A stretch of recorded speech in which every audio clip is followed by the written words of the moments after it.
I like going on other people's shows. John McLaughlin had a show while I was at CNBC, and I went on his show. And that was fun because you get to see it from the other side.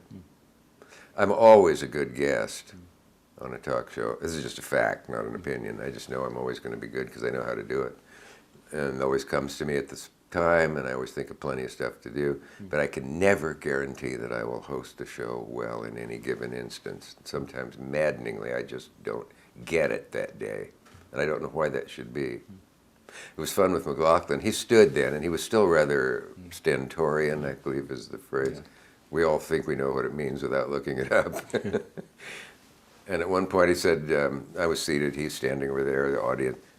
You were on the cover of Time magazine, and you were a bit of a prima donna, somebody in the staff said. And I said, could you yell that again, John? I wasn't listening.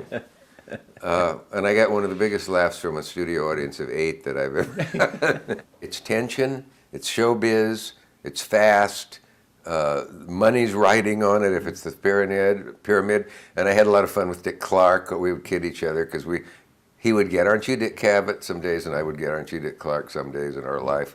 And I would do what I did to you earlier once. He said, our next lady comes all the way from Florida. And I said, Dick, yeah. She wouldn't be here if she hadn't come all the way, would she? And he would get annoyed. I stopped their taping once because I challenged their rejecting one, killing the pyramid for a lady because they mistakenly buzzed my clue.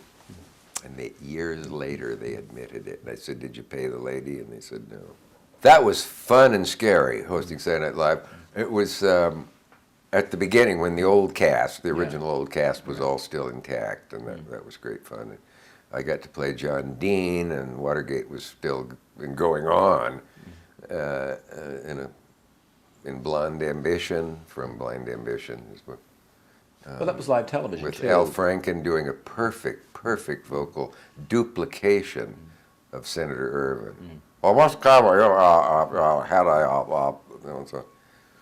and Dan Aykroyd as Nixon. Ooh, how could that have happened?